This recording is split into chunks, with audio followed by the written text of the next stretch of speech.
قصر نماز کی کیا حیثیت ہے، کتنے کلومیٹر کے بعد ہوگی، اور اگر اس وقت میں آپ کو جماعت ملی تو افضل کیا ہے، پوری پڑھنا افضل ہے کہ قصر پڑھنا افضل ہے؟ دیکھیں یہ دو الگ سوال ہے، میرا خیال ہے ہم پہلے پورشن کو پہلے ایڈریس کرتے ہیں، قصر کو آپ الگ کریں۔ ٹھیک ہے، جو نمازوں کو جمع کرنا، ٹھیک ہے، اس حوالے سے جو جامعہ ترمذی کی اور حاکم کی ایک روایت پیش کرتے ہیں کہ جس نے نمازوں کو جمع کر لیا یا وقت گزار دیا تو وہ جہنم کے کنارے پہ آ گئے، یہ تو جعلی روایت ہے۔ جو صحیح روایتیں ہیں وہ تو امام ترمذی نے خود بھی اس کے اوپر جرح کی ہوئی ہے، یہ اکثر لوگ پیش کر رہے ہوتے ہیں۔ جو صحیح روایتیں ہیں وہ تو مسلم شریف میں ہیں، اوپر تلے 10 احادیث ہیں، 1628 سے 1637 انٹرنیشنل نمبر کے مطابق، 1628 سے 1637 تک، اور اس کے اوپر باقاعدہ باب باندھا گیا امام نووی کی طرف سے، کیونکہ باب انہوں نے بعد میں باندھے تھے کہ سفر اور حضر دونوں میں نمازوں کو جمع کرنا۔ اس میں ابن عباس فرماتے ہیں کہ نبی علیہ السلام نے بغیر خوف کے، بغیر بارش کے، مدینہ شریف میں یعنی بغیر سفر کے، ظہر اور عصر کو جمع کیا اور مغرب اور عشاء کو جمع کیا۔ تو تابعین کہتے ہیں کہ ہم نے پوچھا کہ یہ نبی علیہ السلام نے کیوں کیا، تو دو جملے انہوں نے بولے، تاکہ امت کے لیے کوئی تنگی باقی نہ رہے، حرج، اور امت کے لیے آسانی ہو جائے۔ دو جملے بولے، تنگی باقی نہ رہے اور آسانی ہو جائے۔ نبی علیہ السلام تو قیامت تک کے لیے پیغمبر ہے نا۔ آج ان احادیث کی قدر آپ پوچھیں ان لوگوں سے جو یورپ اور امریکہ میں جاب کر رہے ہیں، انہیں دن کے وقت آدھے گھنٹے کا وقفہ ہوتا ہے اور وہ ظہر عصر کی نماز کو جمع کر لیتے ہیں، تو انہیں چاہیے کہ جتنی بار نماز جمع کریں تو درود ہی پڑھیں، اللہم صلی علی محمد وعلی آل محمد۔ آپ کے پیغمبر نے آپ کے لیے کتنی آسانی رکھ دی تھی، آپ کا بھی سوچا انہوں نے اس وقت، اور ظاہر ہے اللہ کی اجازت سے۔ اہل تشیع بھی قائل ہیں اس چیز کے کہ نمازیں جمع ہو سکتی ہیں۔ البتہ حیران کن بات ہے کہ اہل تشیع کے ہاں نہج البلاغہ میں مولا علی کا ایک خط جو انہوں نے گورنروں کے نام لکھا، اس میں انہوں نے نماز کی تاکید کی تو 5 نمازوں کے الگ اوقات مینشن کیے، شیعہ کی کتاب نہج البلاغہ کے اندر۔ ہم شیعہ علماء سے جب پوچھتے ہیں وہ کہتے ہیں ہم بھی یہی کہتے ہیں کہ افضل یہی ہے کہ الگ پڑھا جائے، ٹھیک ہے، لیکن جس طرح اہل سنت نے یہ ضد بنا لی ہوئی ہے کہ انہوں نے جمع کرنا چھوڑ دیا، ہم نے بھی علیحدہ پڑھنا چھوڑ دیا، ہم اس سنت کو سختی سے اڈاپٹ کیے ہوئے ہیں کہ ہم نے جمع کرنا ہی ہے۔ ہم کہتے ہیں کہ دونوں کے ہاں جمع کرنا بھی ہے اور افضل الگ وقت میں پڑھنا، ٹھیک ہے، اور یہ افضلیت اس شخص کے لیے ہے جس کے پاس ٹائم ہے، لیکن جس کے پاس ٹائم نہیں ہے یا کوئی مسافر ہے، مسافر تو ہمیشہ ہی نمازوں کو جمع کرے گا نا۔ اس کے علاوہ بھی یہ کہنا کہ مجبوری ہونا شرط ہے، بھائی جب ابن عباس یہ کہہ رہے تھے بغیر خوف کے، بغیر بارش کے، بغیر سفر کے، اب کتنے ایک یعنی بعض علماء غلوف کا شکار ہیں، وہ کہتے ہیں جی انہوں نے بغیر خوف، بغیر بارش، بغیر سفر بولا ہے، بغیر مجبوری تو نہیں بولا۔ بھئی وہ یہی تو بتانا چاہ رہے تھے، اگر انہیں پتا ہوتا کہ آپ نے یہ پخ نکالنی ہے ابن عباس کو آج کے زمانے میں تو یہ بھی ساتھ بول دیتے۔ جب کوئی یہ بات کر رہا ہے وہ کیوں کر رہا ہے؟ ابن عباس فقیہ صحابی تھے، انہیں پتا تھا کہ بڑی بڑی یہ 3 وجوہات ہیں، خوف، بارش اور سفر، جس کی وجہ سے نمازیں بھی قصر ہوتی ہیں سفر کے اندر، نمازیں نبی علیہ السلام نے جمع کی ہیں، ایون جماعت بھی چھوڑی جا سکتی ہے، جو بخاری مسلم میں آیا کہ بارش میں تو نبی علیہ السلام اناؤنسمنٹ کرواتے تھے صلو فی الرحال، گھروں میں نماز پڑھو، سردیوں میں بھی گھروں میں نماز پڑھ لو، زیادہ سخت سردی ہو تو وہی بتانا چاہ رہے تھے۔ اور پھر آگے جملہ دیکھیں کہ امت کے لیے آسانی ہو جائے، کوئی تنگی باقی نہ رہے۔ اس زمانے میں بھی یہ مسئلہ کھڑا ہوا تھا۔ ابن عباس ایک دفعہ درس دے رہے تھے، مغرب کا وقت داخل ہو گیا، انہوں نے درس کنٹینیو رکھا، ایک بندہ کھڑا ہوا، ان کا حضرت مغرب کی نماز پڑھائیں۔ ابن عباس نے کہا بیٹھ جاؤ، 2 بار 3 بار، ان کو غصہ آ گیا، انہوں نے کہا تو مجھے سنت سکھائے گا؟ اللہ کے نبی علیہ السلام نے بغیر خوف کے، بغیر بارش کے، بغیر سفر کے مدینہ شریف میں نمازیں جمع کروائی ہیں، تو میں سنت میں عمل کروں۔ یعنی جب علمی مجلس ہوگی پھر نمازیں جمع ہوں گی تاکہ کنٹینیوٹی نہ ٹوٹے۔ ہم بھی یہی کرتے ہیں، اتوار والے دن یہ اس طریقے سے نمازیں جمع کرتے ہیں تاکہ کنٹینیوٹی نہ ٹوٹے۔ اور ویسے روٹین میں ظاہر روٹین میں لادہ ہی پڑھتے ہیں، اپنے اپنے وقت میں پڑھتے ہیں، ہمیشہ سے یہی ہے۔ اچھا، اب اگلی چیز، اس تابعی نے جب ڈانٹ کھائی نا، مسلم شریف میں آتا ہے ابن عباس کی، وہ اٹھے، ان کو یقین نہیں آیا، ان کا شاید یہ غلط بیانی کر رہے ہیں، حضرت ابو ہریرہ کے پاس چلے گئے اور پوچھا، تو حضرت ابو ہریرہ نے انہیں ڈانٹا، ان کا بالکل ابن عباس نے ٹھیک کہا، یہ نبی کی سنت ہے۔ ٹھیک ہے، میں جب یہ حدیث بیان کرتا ہوں میں کہتا ہوں ایک سنی کھڑا ہو گیا۔ پھر ابو ہریرہ نے اسے بتایا کہ بھائی ابن عباس شیعہ نہیں ہے، یہ سنیوں کا مسئلہ ہے، ٹھیک ہے، یہ ایگریڈ اپون مسئلہ ہے۔ اب رہا یہ کہنا کہ امام ترمذی نے جامعہ ترمذی میں نقل کیا ہے کہ امام شافعی اور احمد بن حنبل کہتے ہیں کہ اگرچہ یہ حدیث صحیح ہے لیکن بغیر مجبوری کے نماز جمع نہیں ہو سکتی، تو بھائی یہ اماموں کے فتوے ہیں، ٹھیک ہے، وہ حدیث خود بول رہی ہے۔ اچھا اب آ جائے اگلا ورژن، مجبوری کے ساتھ ہو سکتی ہے، یہ پیش کرتے ہیں نا، پھر انہیں ماننا چاہیے مجبوری میں ہو سکتی، یہ مجبوری میں بھی فقہ حنفی قائل نہیں ہے، یہ ہمیں لا کے قرآن سے آیت پیش کرتے ہیں ان الصلاۃ کانت علی المؤمنین کتابا موقوتا، کہ جی نماز مومنین پر وقت باندھا ہوا فرض ہے، وہ کہتے ہیں لہذا پھر یہ اپنی دو نمبری چھوڑو، جو تم یہ کہتے تھے کہ مجبوری ہو تو مجبوری بھی ہوئی تو پھر بھی تم نہیں جمع کے قائل، تو پھر سیدھی بات بتاؤ اندر کی بات کیا ہے۔ آپ کہتے ہیں کہ جی مجبوری کے بغیر بھی قرآن میں حکم آیا کہ وقت مقررہ ہے، تو سرکار پھر نمازوں کے اوقات بھی قرآن بتائے گا، تو قرآن میں تو نمازوں کے 3 اوقات آئے ہیں۔ سورہ بنی اسرائیل، سورہ ہود میں دیکھ لیں، بنی اسرائیل میں تو واضح اللہ تعالیٰ نے نمازوں کے 3 اوقات بتائے ہیں، فجر کی نماز کا وقت ذکر کیا، اس کے بعد دن کی نماز اور پھر رات میں مغرب اور عشاء، اور دن میں ظہر عصر۔ میں یہ چیلنج کرتا ہوں کہ کسی آیت میں مجھے مینشن کر کے کوئی 5 اوقات کو بتائے، یہ گھیر گار کے بتاتے ہیں، اور وہ جن آیات سے بتاتے ہیں وہاں پہ تو ذکر کا ذکر آیا ہے، اور اس میں بھی اسپیسیفکلی اس طرح نہیں ہے کہ یہ والا ٹائم ہوگا پھر اثر ہو جائے گی، نہیں، قرآن میں 3 ہی اوقات آئے ہیں، فجر الگ سے، دن کی نماز اور رات کی نماز ہے، ٹھیک ہے۔ دن کی نمازوں میں جو یہ تفریق ہے نا کہ 2 الگ اوقات ہیں، یہ حدیث میں آئے، ٹھیک ہے۔ قرآن کی روح سے اوقات 3 ہیں، بالکل ہم بھی کہتے ہیں کہ 3 اوقات میں ہی 5 نمازیں پڑھنی چاہیے۔ اگر آپ کہتے ہیں نہیں جی حدیث میں 5 اوقات ہیں، پھر سر حدیث میں پھر نمازیں جمع کرنے کا بھی آیا، ایک ٹکٹ میں آپ کو 2 مزے نہیں کرنے دیں گے۔ اگر 5 اوقات آئے ہیں حدیث میں، تو وہی حدیث پھر بتا رہی ہے کہ نبی صلی اللہ علیہ وآلہ وسلم نے اجازت دی ہے، اور ایک ایسی جمع ہے جو ان کو بھی کرنی پڑتی ہے، قرآن کا حکم یہ بھی توڑتے ہیں حج کے موقع کے اوپر۔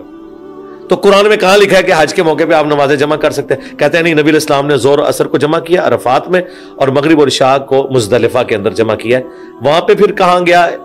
ان الصلاۃ کانت علی المؤمنین کتابا موقوتا؟ بھائی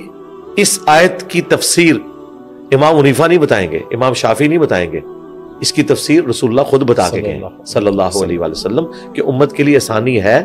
زور اثر میں ٹالرنس ہے، یہ جمع ہو سکتی ہے، زور کا وقت داخل ہونے سے لے کر غروب آفتاب سے پہلے کسی بھی وقت، اس میں بھی آخری 15-20 منٹ کو اوائڈ کیا جائے، لیکن نماز پھر بھی ہو جائے گی۔ اور مغرب اور عشاء غروب آفتاب سے لے کر طلوع فجر تک کسی بھی وقت آپ رات کے پہر میں جمع کریں۔ آخری ایک نقطہ جو اٹھاتے ہیں، یہ دیکھیں، میں اس اکیڈیمیا کی فیلڈ میں اتنا ایماندار ہوں کہ میں مخالف کے دلائل کا بھی ذکر کرتا ہوں، یہ نہیں کرتا کہ 1 سائیڈڈ مقدمہ پیش کروں۔ یہ لوگ اپنا مقدمہ پیش کر کے چلے جاتے ہیں، میں ان کا مقدمہ بھی ان سے بہتر پیش کرتا ہوں، اس کا جواب دیتا ہوں، پھر اس لیے ان کے پاس کوئی جواب نہیں ہوتا۔ آخر میں یہ کہیں گے کہ مسلم شریف میں وہ جو حدیثیں آئی ہیں نا نمازیں جمع کرنے والی، تو اس میں 2 تابعین آپس میں گفتگو کرتے ہوئے کہتے ہیں کہ لگتا ہے کہ نبی علیہ السلام نے مغرب کو آخری وقت میں پڑھا ہوگا اور عشاء کو اول وقت میں پڑھا ہوگا، اور ظہر کو آخری وقت میں اور عصر کو اول وقت میں۔ یہ تابعین کا جو قول اس میں نقل ہوا ہے نا آپس میں گفتگو، اس کی پلی لیتے ہیں پھر حنفی حضرات، وہ کہتے ہیں دیکھو جی یہ جمع سوری ہوئی ہے، یعنی یہ جمع تقدیم یا جمع تاخیر نہیں ہے، جمع سوری ہے، اور پھر وہ کہتے ہیں جمع سوری کو تو ہم بھی مانتے ہیں۔ اچھا آپ مانتے ہیں تو سرکار پھر اس کا ڈھنڈورا پیٹے، کوئی ہمیں مسجد ایسی دکھائیں جہاں آپ جمع سوری کرواتے ہوں، تاکہ وہ مجبور حضرات جو لوگ 3 اوقات ہی نکال سکتے ہیں وہ جا کے جمع سوری کر لیں۔ کرتے کوئی نہیں، صرف کہنے کی حد تک ہے، صرف ایک جواب دینے کی حد تک۔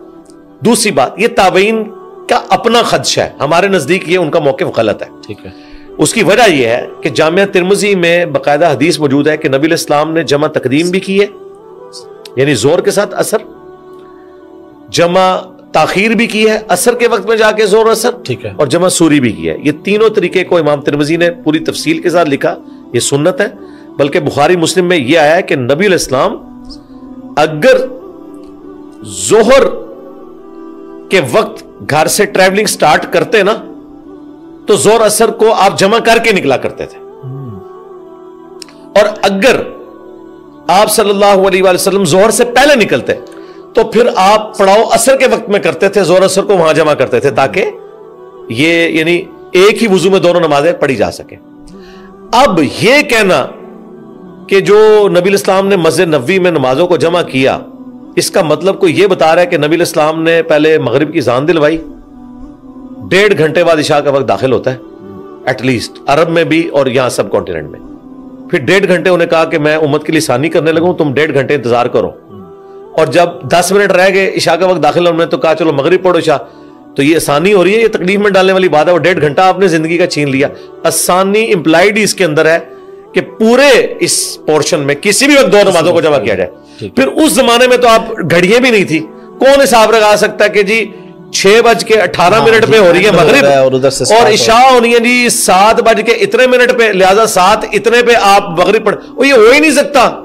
یہ ایک ٹالرنس ہے کہ زور کا وقت داخل ہوا, اب آپ کسی بھی وقت اندازے سے سینٹر میں کر لیں وہ سوری ہے, زور کے ساتھ ہی کر لیں وہ تقدیم ہے, اور عصر کے وقت میں کر لیں وہ تاخیر ہے. اس کا کوئی آپ بینچ مارک اس طرح کر ہی نہیں سکتے. اور مجھے بتائیے آسانی تو تبھی ہوگی نا جب آپ کو یہ اکویشن نہ لگوانی پڑے کہ آپ جس وقت اچھا ٹھیک ہے عصر کا وقت داخل ہوا ہے سواری روک لو. لیکن اگر آپ کو نہیں, اچھا یہ لوگ کہتے ہیں سفر میں بھی جو نبی صلی اللہ علیہ وسلم نے نمازیں جمع کی ہیں نا وہ جمع سوری کی ہے,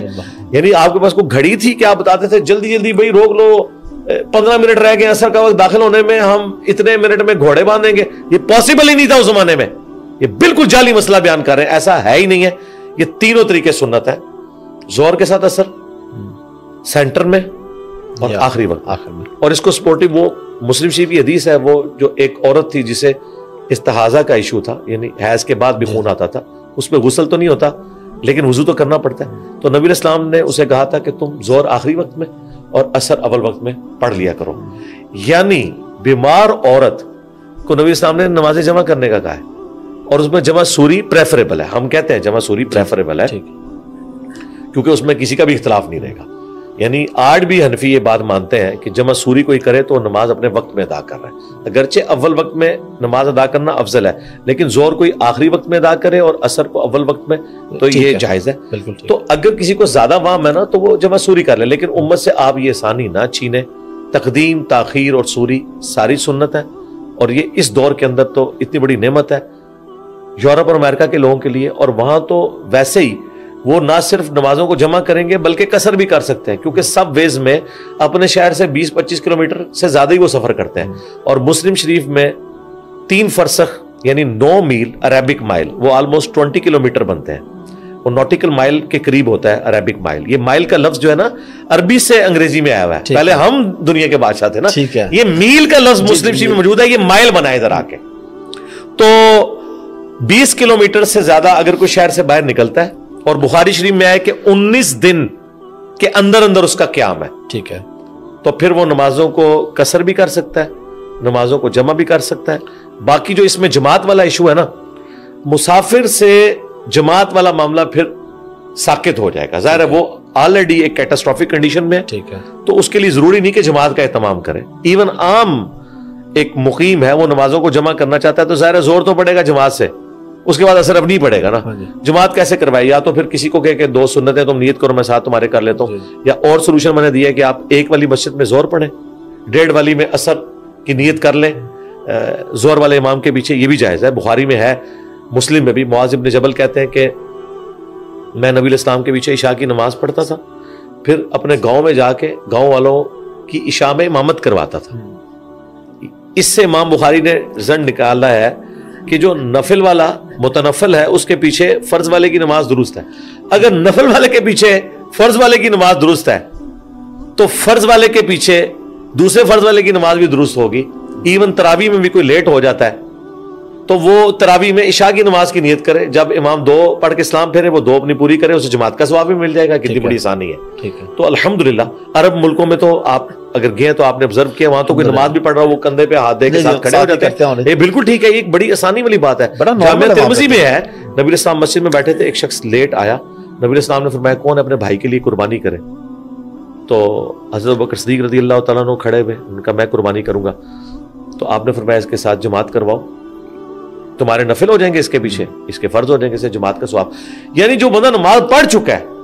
وہ بھی اگر نفل پیچھے نیت کر لے تو جماعت کا ثواب مل جائے گا. تو جماعت کا ثواب ضائع نہیں کرنا چاہیے.